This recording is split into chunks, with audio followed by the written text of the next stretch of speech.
여러분 예수를 믿으면서 믿고 난 뒤에 여러분 어떤 유익이 있었습니까?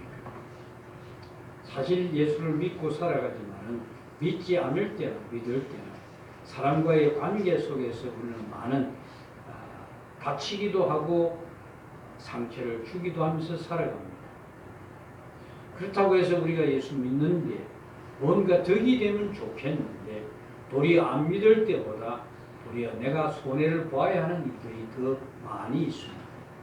그리고 성경은 우리들에게 많은 기념일을 주셨고 그 기념한 날들을 지키라고 합니다. 그리고 성경에는 많은 뭔가 우리들에게 기억해야 할 사건들을 많이 제시하고 있습니다. 왜 그런가 하면은 우리가 삶에 젖어 살게 되면 하나님을 멀리할 수밖에 없는 우리의 죄성을 알기 때문에 성경에는 여러 가지 기념일과 또 기념되는 사건들을 기억하라고 우리에게 말씀하시는 겁니다. 그럼 제가 저와 같은 동기되는 목사님이 한 분이 있습니다. 유성형이라고 아마 아시는 분은 아실 거예요. 그분이 며칠 전에 소천했습니다. 참 하나님의 일에 참 헌신적이었는데 얼굴이 한쪽이 함몰되어서 첫 그분을 보면은 좀 눈이 찡그러질 정도로 약간은 좀 흉합니다. 그렇지만은 그 친구가 참 많은 사람들을 세우기도 했고 교회가 장애인에 대한 사역에 대해 눈을 뜨게 한 많은 공로가 있습니다. 그런데도 불구하고 그는 상처를 입었고 결국은 목회에 전념하지 못하고 저 영양 산골에 들어가서 고추 농사를 짓다가 요 며칠 전에 아주 대기 더운 날 그 밭에 나갔다가 열사병으로 그 길로 하나님의 부르심을 받아버렸죠. 좀 그래도 그렇다 할지라도 그는 하나님의 부르심을 받은 자고 하나님의 구원의 은혜를 입은 자입니다. 제가 그 말씀을 드리는 이유는 오늘 본문에 생육하고 번성하라는 그 말씀, 그는 자신이 할 수 있는 일을 다 하고 부르심을 받았다는 사실입니다. 그가 장애인 사역을 하면서 부산에 있는 대형 교회 몇 교회와 또 서울에 있는 또 한 교회에 장애인 부서를 따로 만들게 됐던 이유가 있었고 결국은 그 사역 때문에 어느 정도 체계가 잡히고 그 장애인 부서가 잘 돌아가게 되자 그 목사님의 얼굴이 흉하고 이런 그것 때문에 결국은 다른 사람으로 교체가 되고 그는 거기서 잘려버리고 그런 배신들을 여러 번 당한 그것 바람에 이제 그렇게 되는 거예요. 여러분 예수를 믿는다고 해서 내게 좋은 일만 생기는 것은 아닙니다. 때로는 내가 생각지 못한 아픔을 겪기도 하고 그 아픔들로 인하여 또 세상은 또 돌아갑니다. 아픔은 망해야 되는데 그렇지 않습니다. 사도 바울도 여러분 그가 개척했던 교회들 지금은 단지 유적지로 남아있을 뿐 그 모든 게 사라지고 없습니다. 여러분 그래서 우리에게 하나님은 이런 우리들에게 기념할 수 있는 여러 가지 사건들을 남겨준 것 같이 오늘도 말씀하시는 것이 피가 생명이 거기 있다라고 그렇게 말씀하시는 내용이 나옵니다. 본문은 다른 것이 아니고 홍수가 끝난 후에 방주에서 나온 노아의 가족들과 새로운 언약을 맺는 내용이 나옵니다. 그것은 또한 아담과 맺는 언약이기도 합니다.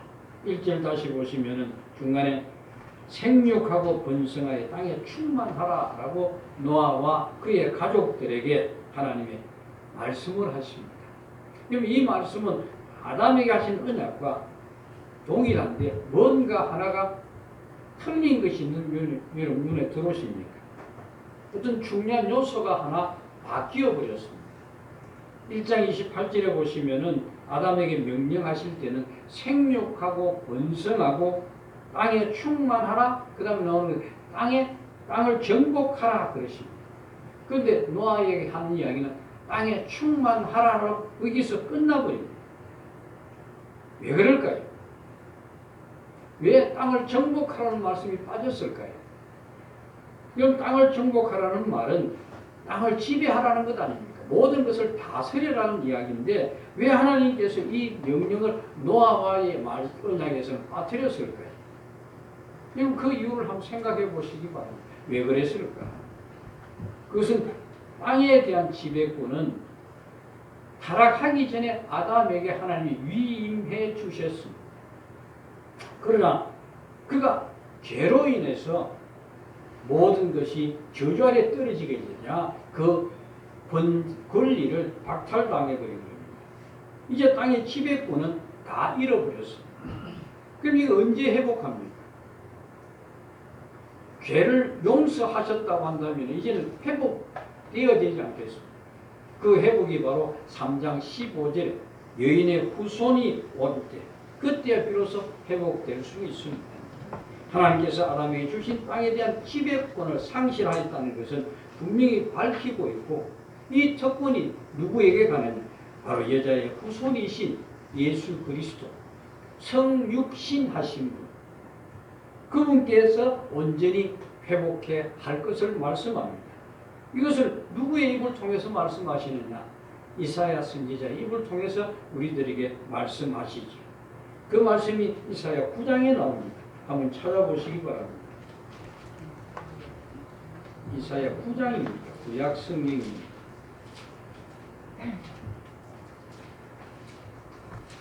우리가 잘 아는 말씀입니다. 여러분 아마 읽어보시면 생각이 나실 겁니다. 9장 6절에서 7절의 말씀입니다. 이는 한 아기가 우리에게 낳고 한 아들을 우리에게 주신 바 되었으니 그의 어깨에는 정사를 메었고 그의 이름은 기묘자라 모사라 전능하신 하나님이라 영존하시는 아버지라 평강의 왕이라 할 것임이라. 그 정사와 평강의 대함이 무궁하며 또 다윗의 왕자로 그의 나라에 군림하며 그 나라를 굳게 세우고 지금 이후로 영원히 정의와 공의로 그것을 보존하실 것이라. 만군의 여호와의 열심히 이를 이루리라. 예수 그리스도에게 주어진 것과 그 그리스도께서 결국에는 이 땅 위에 무엇을 세웁니까? 다윗과 같이 그의 나라를 세우신다. 그래서 비록 노아와 그의 아들들에게 생육하고 번성하여 땅에 충만하는 명령을 받았을지라도 그들은 땅을 정복하라는 그 명령을 빠져버렸던 겁니다. 또 홍수의 인간과 동물의 사이에 관계에서도 전혀 다른 관계가 일어납니다. 그 이전에는 그들이 함께 있었지. 그러나 지금 어떻습니까? 지금은 전혀 다른 관계가 되었습니다. 그들이 이제 인간을 피하는 존재가 되어버렸습니다. 본문 2절에 보시면 땅의 모든 짐승과 공중의 모든 새와 땅에 기는 모든 것과 바다의 모든 물고기가 너희를 두려워하며 너희를 무서워하리니 이것들은 너희의 손에 붙였습니다. 이제 인간이 과거에 타락이 전에 가지고 있던 동물의 그 관계들 그리고 그들을 다스리는 권위까지 다 잃어버렸습니다. 에덴 동산에서는 사람과 동물 사이에 아름다운 조화와 화목을 이루었는데 이제는 완전히 그 질서가 깨어져 버린 겁니다. 물론 틀림없이 방주 안에 타고 있을 때는 노아의 가족들과 그 짐승들 그 사이에는 화목했을 겁니다. 그런데 애들이 방주에서 나오면서부터 그의 생명이 사라진 모든 생명이 사라진 그 세상에 정착을 시작하면서 이 둘 사이는 이전과 다른 관계가 만들어지게 된 겁니다.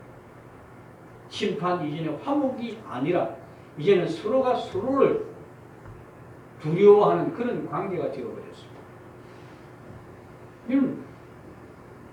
이 동물들에게 존재하게 된 인간에 대한 두려움, 이제 잡히면 잡아먹히니까 생명에 대한 두려움을 가지게 되었고, 그래서 짐승들은 사람들을 보면 피하게 된 겁니다. 그래서 동물들은 자기의 두려운 그것을 피하기 위해서 때로는 사납게 인간을 공격하기도 하죠. 결과적으로 왜 그런가? 본능적으로 인간을 두려워하고 그들의 생명에 대한 위협을 받기 때문에 그렇게 된 겁니다. 심지어 사자나 호랑이 같은 맹수들도 그들을 노하게만 하지 않으면 그들이 먼저 사람에게 달려드는 일은 별로 없습니다. 그들도 사람을 보면 도망갑니다. 이런 깨어진 관계가 언제 회복되는가 하면은 예수 그리스도께서 그의 나라를 세우실 때 그때야 비로소 회복될 것이라고 말씀합니다. 아담이 타락하기 이전에 하나님이 목적하셨던 그 하나님의 나라가 완전히 세워질 때, 그래서 이사야서 11장에 보시면 뭐라고 이야기하는가 하면 잘 아시는 내용이 나옵니다. 그때의 이리가 어린 양과 함께 살며 포름이 어린 염소와 함께 누우며 송아지와 어린 사자와 살찐 짐승이 함께 있어 어린아이가 끌리며 암소와 공이 함께 먹으며 그것들이 새끼가 함께 엎드리며 사자가 소처럼 풀을 먹을 것이며 젖먹는 아이가 독사의 구멍에 장난을 하며 젖된 어린 아이가 독사의 굴에 손을 넣을 것이라. 내 거룩한 산 모든 곳에서 해됨도 없고 상함도 없을 것이니 이는 물이 바다를 덮은 같이 여호와를 아는 지식이 세상에 충만할 것입니다. 얼마나 놀랍습니다. 우리는 이런 상상을 하고 아마 지금 세상 사람들, 과학자들의 이런 이야기하면 도무지 이해하지 못할 겁니다. 꿈꾸는 소리밖에 들리지 않습니다. 그러나 오늘 보면 3절에 보면 전혀 다른 이야기가 나옵니다. 모든 산동물은 너희 먹을 것이야. 먹을 것이 될지며 채소같이 내가 이것을 다 너희에게 주노. 이 명령이 떨어져 이후에 그들은 두려워서 도망가는 존재가 되고, 그리고 또한 이 명령 홍수 후에 세상은 자연 환경이 크게 달라졌다는 것이 됩니다. 사람의 음식물까지도 바꾸지 않으면 안 되는 그런 환경이 되어버립니다. 그러나 이제 짐승을 잡아먹되 하면 또 하나의 조건을 규례를 주십니다. 뭡니까? 사진을 보시면 고기를 먹되 피와 함께 먹지 말라는 겁니다. 아마 그래서 요즘도 짐승을 잡으면 달아가지고 피가 딱 빠지도록 그렇게 하는가 봅니다. 하나님께서 짐승들을 인간의 먹을 기로 허락하셨지만 그 짐승의 생명되는 피를 하나님께 희생 제물로 드리기 위해서 이제 이 노아로부터 언약이 시작되는 겁니다. 그래서 사실은 짐승의 생명이 피에 있다는 것을 특별히 강조하는 겁니다. 아시다시피 레위기 17장에 보시면 여기에 대한 내용이 잘 나옵니다.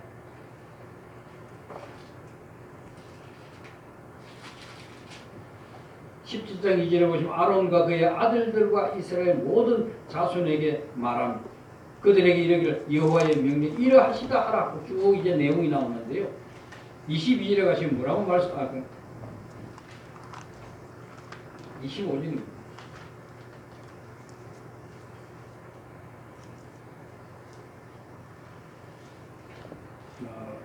제가 잘못 알았네요. 이게 히브리서입니다. 히브리서에 나오는 거예요.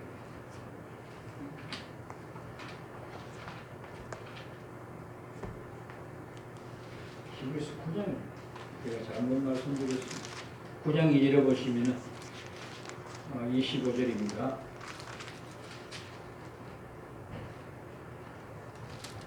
대제사장들이 해마다 다른 것의 피로서 성소에 들어가는 것 같이 자주 자기를 드리려고 아니하실지니 그리하면 그가 세상을 창조한 때부터 자주 고난을 받았어야 할 것이로되 이제 자기를 단번에 제물로 드려 죄를 없이 하시려고 세상 끝에 나타나셨는데 생육과 번성과 충만에 대한 말씀을 하시는 내용 가운데 띄워져 있는 아주 중요한 대목이 고기를 먹되 그 생명이 되는 피와 함께 먹지 말라고 하신 그 이유 속에는 그 피는 생명은 누구를 대속하는 것인가 하면 우리의 죄를 씻기 위해서 우리의 생명을 대속하는 것입니다.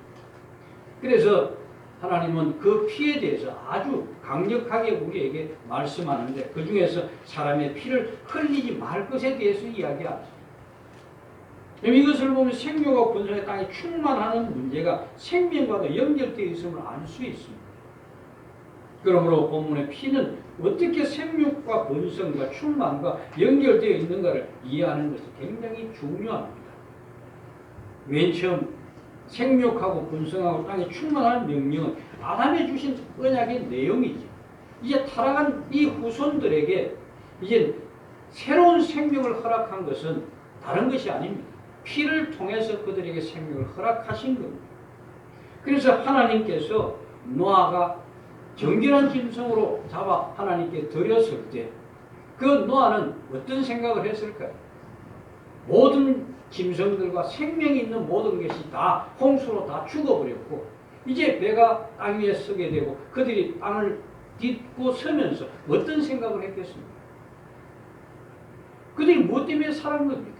하나님의 은혜로 그들이 생명을 얻은 것 아닙니까? 그 생명 얻음을 감사로 고백하는 제사 가운데 짐승을 잡아서 하나님께 드렸던 겁니다. 그리고 그 피로 인하여 그들의 죄가 사함 받았음을 알게 하신 것. 결국 우리의 삶이라고 하는 것은 내가 무언가 잘하고 내가 잘나서 한 예수를 믿게 된 것이 아닙니다. 이것은 오직 하나님의 권능과 자비로우심 그리고 그의 긍휼과 사랑 때문입니다. 그런데 우리의 삶은 변하지 않습니다. 힘들고 어려운 것은 마찬가지입니다. 도리어 하나가 더 생겼습니다.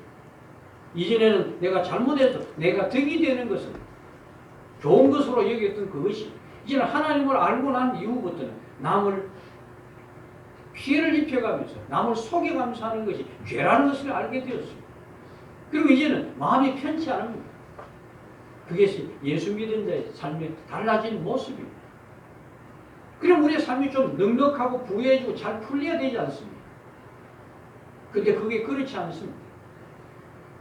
우리도 그들과 같이 땀 흘려 일해야 합니다. 우리의 앞에는 항상 은건기와 가시등불이 깔려 있습니다. 그걸 걷어내지 않고서는 우리에게 삶을 영위할 수 없게 되는 겁니다. 이스라엘 백성들을 한번 보세요. 그들이 홍해를 건널 때 그때 그들이 얼마나 감격스러웠습니다. 누구도 그들이 그 앞에 다가오는 그 과정들을 생각지 못했을 거예요. 처음 홍해 앞에 섰을 때 바울의 군대가 쫓아올 때만 하더라도 그들은 죽을 것이 두려워 떨었습니다. 왜 우리가 나왔는가? 후회가 막급했죠. 그런 그가 홍해를 건너면서 놀라운 걸 목격하게 되지 않습니까? 하나님의 전지전능하심을 그들이 눈으로 목격하게 됩니다. 그리고 그들이 가나안 땅을 향해 간 그 광야 여정에서 그들의 삶이 평탄했습니까? 아닙니다. 평탄하지 않았습니다. 그곳에는 곡식도 없는 곳이고 당장 며칠 걷다가 물이 없어서 마라에서 썬 물 때문에 불평과 원망을 쏟아내지 않습니다. 그런 그들을 훈련시켜가면서 결국 어디로 끌고 갑니까? 가나안 땅으로 인도하는데 그런데 거기까지는 전혀 다른 모습으로 하나님 그들에게 말씀하십니다. 담대하라. 약속의 말씀을 주시면서 담대하라 하십니다. 지금 노아에게도 마찬가지입니다. 짐승을 잡아 하나님께 예배를 드렸지만 짐승은 앞으로 너희가 먹어도 좋다. 그러나 피와 같이 함께 먹지 말라. 왜냐? 그 피에 생명이 있다. 생명은 모든 것이 누구로부터 오는 거지? 하나님으로부터 오는 것이란 말이에요. 그래서 이제 노아는 이제 새로운 인류가 된 겁니다. 이전의 모든 것은 다 없어져 버리고 새 인류가 됐는데 이 새 인류는 어떻게 살아가야 하는가? 그가 방주에서 나오면서 느꼈던 게 뭘까요? 자기가 살았다는 것이 뭡니까? 하나님의 은혜죠. 그럼 이제는 그는 이 땅을 살아가면서 무엇을 가지고 살아가야 합니까? 하나님의 은혜를 품고 살아가야 합니다. 은혜 받은 자로서 생육하고 번성하고 충만해야 되는 겁니다. 그렇게 살아야 합니다. 우리가 예수 그리스도로 인해서 새로운 생명을 받은 자들입니다. 그럼 우리 어떻게 살아야 합니까? 하나님의 은혜를 입은 자로 세상을 살아야 합니다. 어떤 억울한 일을 당한다 할지라도 그러나 놀라운 것은 나는 그렇게 억울한 일을 당했지만 하나님은 그 일을 통해서 많은 일을 이루어 가십니다. 성경에 보시면 사도 바울이나 제자들 보세요. 다 그들이 순교의 제물이 되었지 않습니까? 그러나 그들은 순교의 제물이 되었지만 그들을 통해서 하나님은 어떤 일을 하십니까? 로마가 기독교에 굴복하게 만들어줘. 사도 바울로 인해서 복음이 땅끝까지 전파되어지는 놀라운 다리를 놓게 되었지 않습니까? 그것이 바로 우리에게 주신 생육하고 번성하고 충만하라고 하는 우리의 명령입니다. 우리 전도만 하는 것이 다가 아닙니다. 이제는 은혜 입은 자로 살아가야 하는 겁니다. 우리는 항상 이것이 실패합니다. 은혜 입은 자로 살아가는 것이 아니고 이스라엘 백성들이 짓는 그 범죄함. 우리 그들의 손가락질하지만 우리 역시 그들이 가는 삶을 같이 가고 살아가는 것. 얼마나 아이러니야. 왜 성경이 그런 걸 기록해 놓았습니까? 우리도 그와 같은 전철을 밟고 가기 때문에 너희는 이와 같이 하면 안 된다라는 것인데 우리는 그걸 보면서 우리는 뭘 생각하십니까? 그들을 손가락질하면서 우리는 그렇지 않은 것으로 착각합니다. 아닙니다. 우리 역시 그들이 가는 길로 가고 있습니다. 노아도 은혜를 입은 자지 않습니까? 그러나 그들의 후손은 어떻게 됩니까? 다들 창세기 11장에 가면은 하나님을 대적하는 자들로 바뀌어버려요. 이런 성경의 기록들은 왜 기록해 놓았는가 하면은 우리는 하나님의 은혜 없이는 살 수 없는 자다라는 사실이고 그런 가운데 하나님의 은택을 입은 자라는 것이 얼마나 복을 받은 것인가라는 것을 말씀해 주고 있는 겁니다. 우리는 복 그러면 무엇부터 생각하십니까? 뭔가 내 속에 없는 것이 생기니까 내가 원하는 것 받는 것, 내가 뜻하는 것이 이루어지는 것을 복이라고 생각합니다. 그러나 성경은 그렇게 말씀하지 않습니다. 내가 하나님의 생명 안으로 부름을 받은 이것을 복이라고 그래요. 비록 유승영 목사가 참 안타까운 것은요. 대상포진이 왔습니다. 대상포진이라는 병원에 입원해가 서울 아산병원에 가서 이제 치료를 받는 과정에 고추밭에 그 뭘 해나 뭐 대를 묶고 나서 그 고추밭 걱정을 그래 하더라. 그래서 그 담당 의사가 아마 크리스찬 같아요. 목사님 그러지 마시고 의왕막 밭은 그냥 버려두시고 포기하시고 몸부터 낫게 하세요. 그랬는데도 불구하고 이 목사는 생각이 그 고추밭밖에 안 되는 거예요. 그래서 왜 많이 나았다 싶으니까 후닥닥거리고 막 도망가듯이 어서 몰래 퇴원해버려요. 그리고 그 다음날 밭에서 열사병으로 쓰러져 버려요. 참 얼마나 안타깝습니까? 제가 3년을 같이 학교를 다녔거든요. 같이 티코 타고 서울 같이 다녔어요. 기숙사도 한 방을 썼고 참 신실했습니다. 그 아무것도 아닌 것 고추밭 그것 때문에 그 욕심 때문에 참 포기하지 못하는 것 때문에 결국 쓰러져 버립니다. 물론 그 내막을 전부 말씀드리면 참 가슴 아픈 일이 많습니다. 그 장애인 사육 부서를 만들어 놓고 많은 일을 했죠. 그런데 이제 얼굴이 그것 때문에 결국은 외면당하고 뭐 우리로 세상적으로 이야기하면 이용만 당했지. 그러니까 그것이 이제는 몇 번 계속 당하니까 결국은 장애인 사육을 독립해가지고 자기가 했었는데 이것도 또한 또 도와주러 온 사람들한테 또 역으로 당해가 그것도 뺏겨버립니다. 그래서 시골로 들어가서 이제 농사 짓고 살겠다 하고 들어갑니다. 결국은 목회자가 해야 할 일은 목회자가 해야 되는가? 그럼 하나님이 그걸 데려가버립니다. 참 안타까운 일이죠. 여러분 예수 믿는 게 그렇습니다. 내 기대대로 되는 것이 아닙니다. 노아의 가족도 보세요. 결국은 전부 타락으로 거듭하려고. 이 땅에는 하나님의 은혜 아니고서는 결단코 주님의 부르심을 받을 자는 아무도 없습니다. 그리고 그들은 결국 망할 것이고 오직 하나님의 부르심을 입은 자들은 하나님의 복 안에 거하게 된 것이라고. 그럼 여러분은 복된 자예요? 복된 자가 아닙니까? 복된 자죠. 얼마나 복된 자인지 모릅니다. 저 며칠 전에 이런 말을 했습니다. 집사람하고 만약의 경우에 하나님이 나를 불러서 목회자로 세우지 않았다고 한다면은 내가 살아있을까? 아마 살아있지 않았을 겁니다. 왜냐니까 한번 제가 기회가 있어서 친구를 만나러 갔는데 아무도 없습니다. 물론 죽은 사람도 많고 그것도 보기 좋은 모습으로 죽은 친구들이 없습니다. 그리고 이제 좀 잘된 애들이 이 나이에 벌써 요양보호소 신세를 지고 있다. 전부 하는 짓이 술 퍼먹고 뭐 세상말로 미친 짓을 하고 돌아다니는데 무슨 하나님 우리가 부르셨을 때는 귀하고 복된 자라 부르지 않았습니다. 우리는 모두가요 나사렛에서 무슨 선한 것이 나겠느냐 말씀하신 것 같이 우리 모두는 정말 선한 곳에서 부름을 받지 않았습니다. 아무도 돌아보지 않는 나사렛 같은 곳에서 부름을 받은 사람들이라는 것을 명심하셔야 합니다. 그래서 여러분에게 맡겨주신 일이라고 하는 것은 복음을 잘 전하는 것 물론 귀한 일입니다. 그러나 오늘 우리 나라의 그 교회의 모습을 보세요. 복음을 많이 전해서 많은 사람들이 교회에 왔지만 세상 사람들이 우리를 볼 때 뭐라고 그럽니까? 손가락질하지 않습니다. 왜 그렇습니까? 예수를 믿는다고 고백을 하지만 우리의 삶은 믿는 자로 살지 않기 때문에 그렇습니다. 너도 지금은 괜찮지요? 지금은 하나님의 은혜 앞에 서 있지만 시간이 점점 지나면서 정신을 잃을 정도로 만취할 수밖에 없었고 그 자식들은 아버지를 조롱하는 그런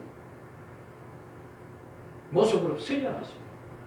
그리고 그 위에 나타나는 모든 결과들을 보세요.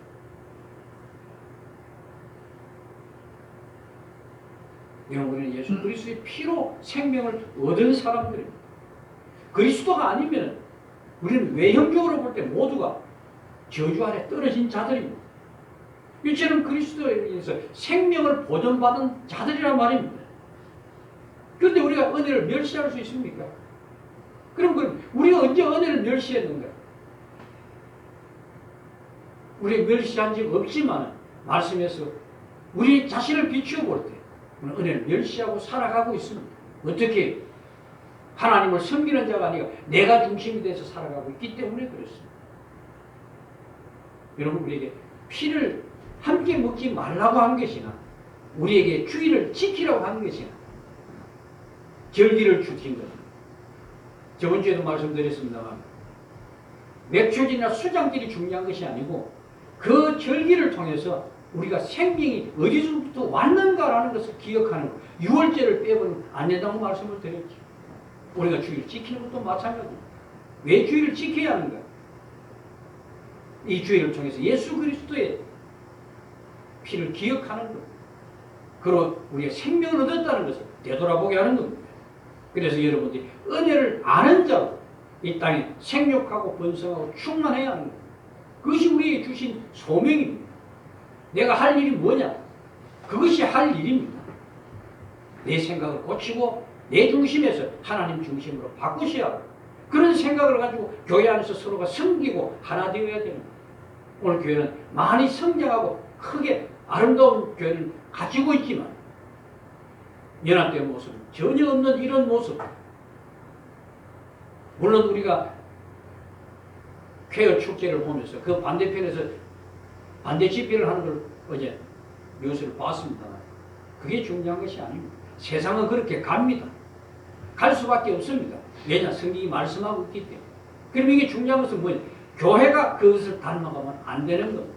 그런데 교회는 교회 안을 무장하기보다는 바깥에 가서 그들 반대 집회를 하는 그것이 교회의 일인 줄 알아요. 아니요.